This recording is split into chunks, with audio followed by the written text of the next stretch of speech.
Wilkinson. He's got it! It's over at last of the fourth attempt. Jonny Wilkinson is on target. England in the lead with only 20 seconds to go. 11 minutes to 9 o'clock. Yeah, just 100 days now until the 2015 Rugby World Cup. John is now tells how the RFU is marking the day as the 2003 World Cup winner. Delighted to welcome Jonny Wilkinson to talk sport. Jonny, good morning. Good morning. Good morning, John. John, I think you're down. I've got Ray Wilkins alongside me. I think you're down at Twickenham. Yes, that's right. Yeah, just down at the headquarters today. So we've got obviously a lot of excitement around for the 100 days now, counting down and doing our bit to make sure people understand the what's coming and the joys of rugby and what they're going to be able to access now, leading up with the trophy tour around Ireland, Scotland, Wales, and England, and then looking at some of the events they're launching as well. So it's an exciting sort of time, and with the team in place and building as well, it's a good place to be at Twickenham right now.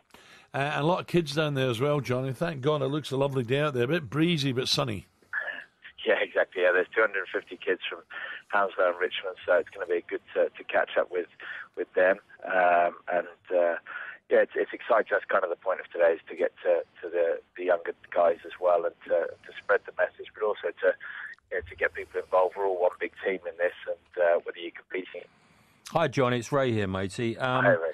I can't wait for it, I've got to say. The World Cup on our own soil, which should be an absolutely amazing occasion. How are you doing, Johnny, since you've retired? Because I know full well when I packed up playing, there was a massive void comes into your life. Are you doing okay as far as that's concerned? Yeah, it's a good question. It's an interesting moment when you swap from you move from something you love doing and you never really understand what work is. I'd never really understood I had a job, and now suddenly you realise that you've got all of that that's still there, and you want to put it into the same, I guess, job and structure and daily routine, and you can't. It doesn't work that way, and there is a void.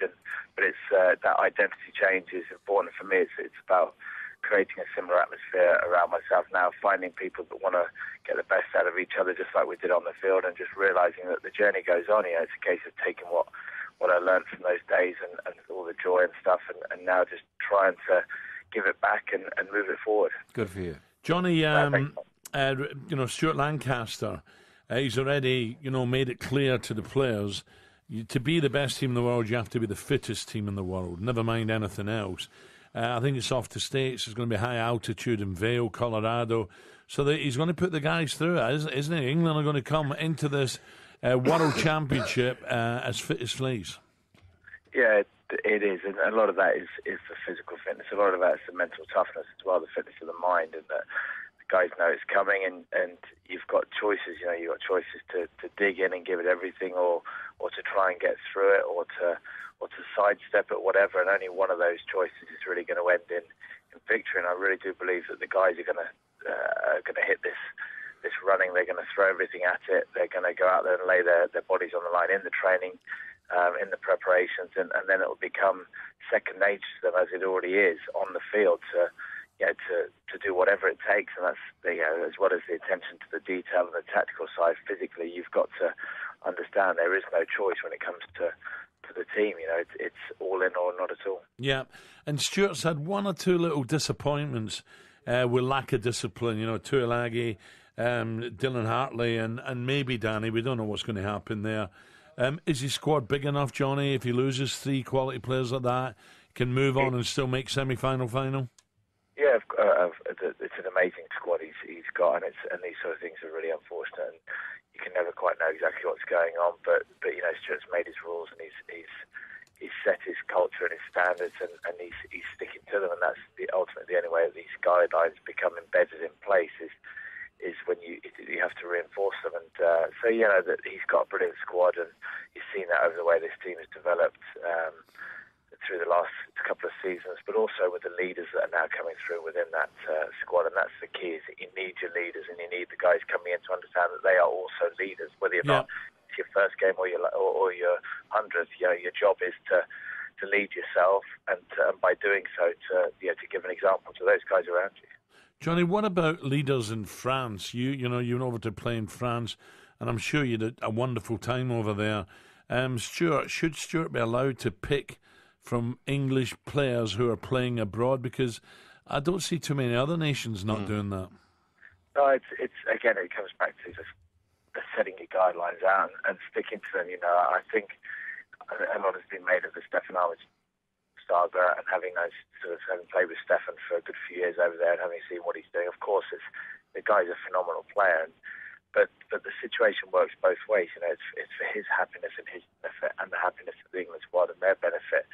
A short-term effort in that respect could end up leaving both parties falling short in that category. You know, and I think he's over there, he's happy. England are happy with what they've got, and these guys are thinking, well, this could be the difference, but the downside is so big for everyone versus the upside, and you can't throw all these things away on a gamble if you can't give someone that opportunity. England are where they are, they're happy, they're building nicely.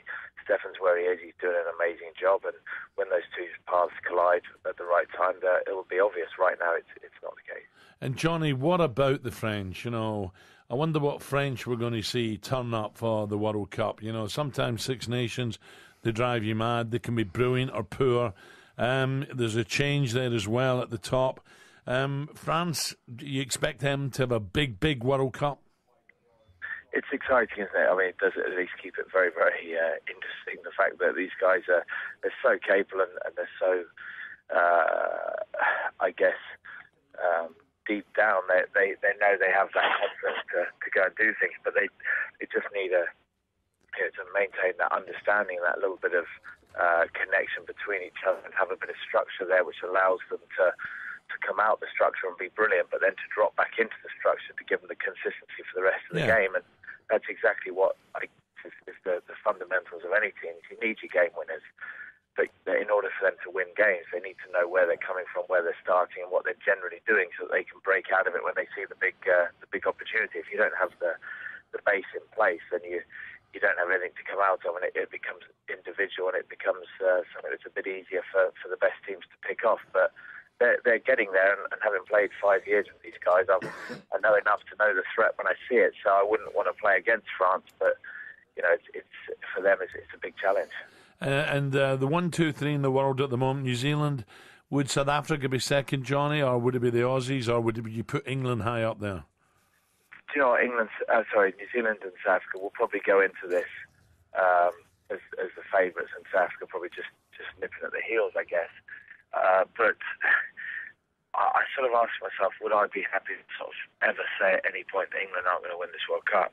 And I can't say that. I look at England and I thought, you've got the home advantage, you've got a team that's shaping up to be a strong team. It's not a team that can do this, it's a team that should do this. And people are looking at it saying, well, if the England team play well, then they basically should do this, and this should happen for them. And when you can start talking like that, you know it's because they've earned the right and they've done it enough times. And it's the character of the players within there, the personalities, the strengths of the mental side more than anything that makes you believe in them. And I do. So if you're going to put three teams up there, I'd like to think I'd put them there, and obviously with Ireland and Australia, Wales, and a lot of other guys in there too. It's going to be a hell of an effort getting out of the pool, and if and when they do that for England, I think it's going to launch them right through.